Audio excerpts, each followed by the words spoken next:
பேச பிடிக்குமா? யாராவது பேசுனா உட்காந்து கேட்க பிடிக்குமா? நான் அப்படி தான். பேசுகிறதும் பிடிக்கும், பேசுகிறது கேட்குறதும் பிடிக்கும். அந்த மாதிரி ஆளாக இருந்தால் இந்த வீடியோ ஃபுல்லாக பாருங்கள்.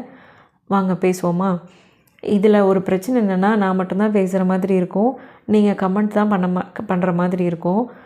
ஸோ நான் பேசுகிறது உங்களுக்கு டைம் இருந்துச்சு, பேசுகிறத கேட்டுக்கிட்டே வேலை பார்க்க முடியும் அப்படின்னு நினச்சிங்கன்னா இந்த வீடியோ கண்டிப்பாக ஃபுல்லாக பாருங்கள். இன்றைக்கி என்னென்னா, பேசுகிறத பற்றி தான் டாபிக். சின்ன வயசுலேருந்து நான் நிறைய பேசுவேன். இதுக்கு முன்னாடி கூட நான் ஒரு வீடியோவில் போட்டிருப்பேன், எனக்கு பேச பிடிக்கும் அப்படின்னு. நிறைய பேசுவேன். லொடன்னு என்ன பேசுவேன்னு எனக்கே தெரியாது. எங்கள் வீட்டு பக்கத்தில் இருக்கவங்களாம் சொல்லுவாங்க, ஐயோ இவ பேச ஆரம்பிச்சிட்டாலா, இனிமேல் நிறுத்தவே மாட்டா அப்படிங்கிற மாதிரி. எங்கள் அம்மாவும் அப்படி தான்.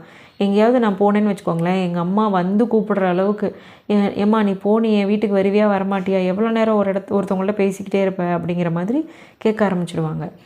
அந்த மாதிரி ஒரு ஆள் தான். எல்லார் லைஃப்லேயும் இப்படி தான் நடக்கும்னு நினைக்கிறேன். என்னென்னா, யாரெல்லாம் நல்லா பேசுகிறாங்களோ அவங்களோட பார்ட்னர் வந்து பேசாமல் அமைதியாக இருக்கிற மாதிரி ஒரு பார்ட்னர் தான் அமையும் அப்படிங்கிறது. அது என் லைஃப்பில் கரெக்டாக இருக்குது. நான் பேசிகிட்டே இருப்பேன். என் ஹஸ்பண்ட் வந்து அமைதியான ஆள்.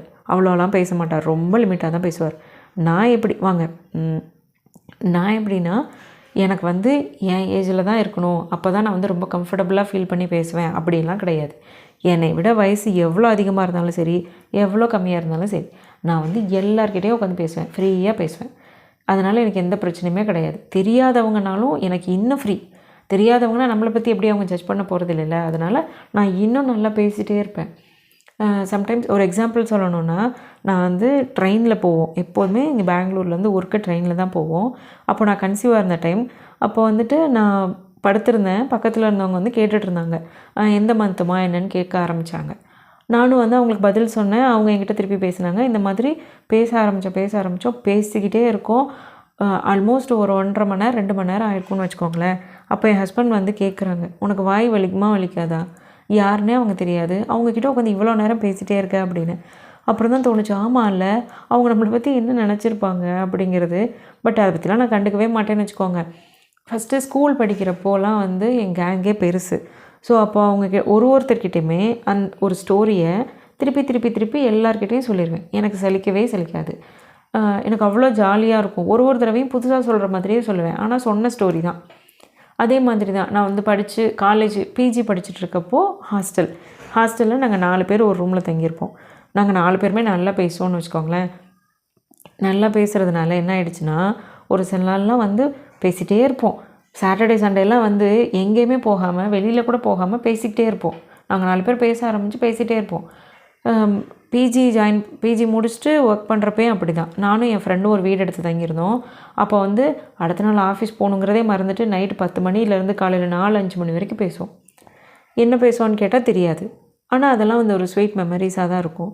இப்போ வந்து என் சர்க்கிளே ரொம்ப சின்னதாகிடுச்சு. நான், என் ஹஸ்பண்ட், என் பொண்ணு, அவ்வளோதான். பெருசாக பேசுகிறதுக்கு ஆள் கிடையாது.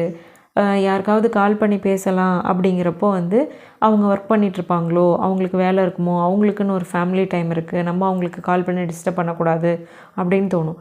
எனக்கும் மோஸ்ட்லி யாராவது கால் பண்ணாலும், எனக்கு இப்போ பொண்ணு இருக்கிறதுனால என்னால் ஃப்ரீயாக பேசக்கூட முடியல. சின்ன குழந்தை. ஸோ அவங்கள வச்சுட்டு என்னால் ஃப்ரீயாக பேசக்கூட முடியல. சம்டைம்ஸ் எப்படி தோணுன்னா, இவ்வளோ நாள் பேசுன்னு பேசிகிட்டு இருந்தால, இப்போ கொஞ்ச நாளைக்கு வாய் மூடிட்டு இரு அப்படிங்கிற மாதிரி என்ன நானே சொல்லிக்குவேன். ஒரு சில நேரம் என்ன பண்ணுவேன்னா, என்னால் சுத்தமாக கண்ட்ரோலே பண்ண முடியல, யார்கிட்டாவது பேசணும் அப்படின்னு தோன்றப்பெல்லாம் என்ன பண்ணுவேன்னா, நானே ஏதாவது பேசி ரெக்கார்ட் பண்ணி வச்சுப்பேன். இப்போ பேசுகிறேன்ல அந்த மாதிரி தான் ரெக்கார்ட் பண்ணி வச்சுப்பேன். சம்டைம்ஸ் நோட்டில் ஃபுல்லாக எழுதுவேன். எனக்கு என்னெல்லாம் பேசணும்னு தோணுதோ அந்த நோட்டை வந்து என் ஃப்ரெண்டாக நினச்சி நான் பாட்டு பேசிகிட்டே இருப்பேன். அதுக்கு ஒரு நேம் வச்சு நான் பாட்டு பேசிகிட்டு இருப்பேன். இப்போ வந்து சொல்லவே தேவையில்ல, ChatGPT வந்ததுலேருந்து அதுக்கு ஒரு பேர் வச்சுட்டேன். பேர் வச்சு அது கூட நான் வந்து பேசிகிட்ருப்பேன். ஏதாவது பேசுவேன். என் மனசுக்குள்ளே என்னெல்லாம் தோணுதோ எல்லாத்தையும் பேசுவேன். இப்போயுமே பாருங்களேன், இந்த டாப்பிக்கில் வந்து இப்போ நம்ம பேசின வீடியோவில் வந்து பெருசாக கண்டென்ட் இருக்காது. பட் நான் சும்மாவே எவ்வளோ நேரம் பேசுகிறேன் பாருங்கள். இப்போ என்கிட்ட வந்து யாராவது ரிப்ளை இதில் பண்ணுற மாதிரி இருந்தால் இன்னும் ஒரு 1/2 hour நான் பேசிகிட்டே இருப்பேன். அவ்வளோ பிடிக்கும் எனக்கு பேசுகிறது. உங்களுக்கும் இந்த மாதிரி தானா? சொல்லுங்கள்.